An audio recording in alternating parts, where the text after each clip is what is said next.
अस्सलाम वालेकुम वरहमतुल्लाहि वबरकातुहू।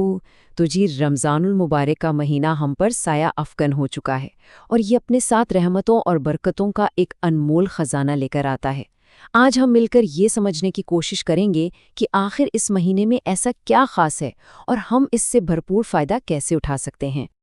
तो चलिए अपने इस बयान का आगाज़ करते हैं उस ज़ात के पाक नाम से जिसने हमें ये मुक़द्दस महीना अता किया, जो बेइंतहा मेहरबान और रहम फरमाने वाला है। अच्छा, तो सबसे पहला सवाल जो जहन में आता है वो ये है कि रमज़ान को इतनी ज़्यादा अहमियत क्यों दी जाती है। आखिर ये महीना बाकी महीनों से इतना मुख्तलिफ और ख़ास क्यों है।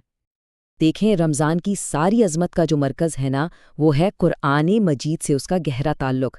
ज़रा सोचिए, यही वो महीना है जब अल्लाह ताला ने इंसानियत की रहनुमाई के लिए अपना आखिरी और सबसे मुकम्मल पैगाम नाजिल फरमाया। ये वो रोशनी है जो क़यामत तक हमारा रास्ता रोशन करती रहेगी। और सिर्फ यही नहीं, बल्कि ये वो वक्त है जब अल्लाह की रहमतें, आप कह लें कि मूसलाधार बारिश की तरह बरसती हैं। इस माहौल में नेकी करना आसान हो जाता है और गुनाहों से बचना भी। ऐसा लगता है जैसे अल्लाह ताला खुद हमारी मदद फरमा रहे हों। अब आते हैं इस महीने की सबसे अहम इबादत की तरफ, यानी रोज़ा। लेकिन क्या रोज़ा रखने का मतलब सिर्फ दिन भर भूखा प्यासा रहना है? क्या इसका मकसद सिर्फ हमें भूख प्यास का एहसास दिलाना है? नहीं, इसका असल मकसद इससे कहीं ज़्यादा गहरा है।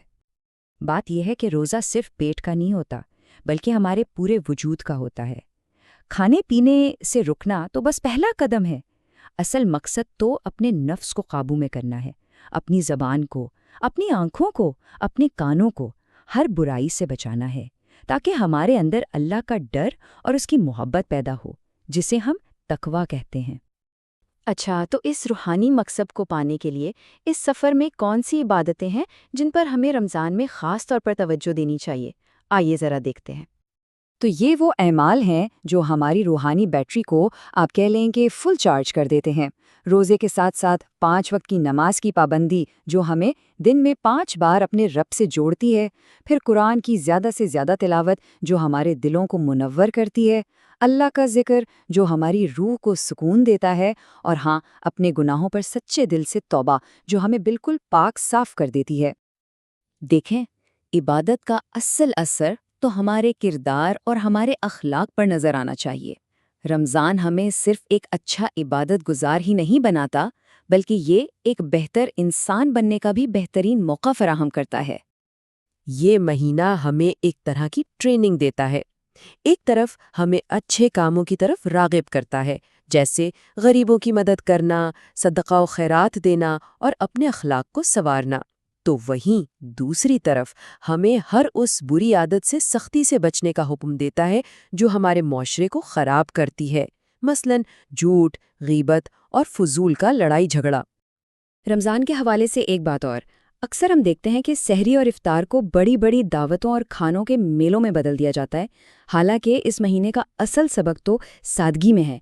जब हम खाने पीने में एतदाल से काम लेते हैं ना, तो हमारा ध्यान जिस्मानी ख्वाहिशात से हटकर रूह की पाकीज़गी की तरफ जाता है। और यकीन करें, यही रोज़े की असल खूबसूरती है। तो इन तमाम कोशिशों का, इन सारी इबादतों का, इस भूख प्यास और परहेजगारी का आखिर में सबसे बड़ा मकसद क्या है? मकसद सिर्फ और सिर्फ एक है कि हमारा रब हमसे राज़ी हो जाए और हमारे गुनाहों को माफ़ फरमा दे। तो आखिर में ये एक सवाल हम में से हर एक के लिए है कि क्या हम इस रमज़ान को भी महज एक रस्म के तौर पर गुजार देंगे, या इस बार वाकई इसकी बरकतों को समेटने और अपनी ज़िंदगियों में एक मुस्बत तब्दीली लाने की कोशिश करेंगे? ये सोचने का और फिर इस पर अमल करने का वक्त है।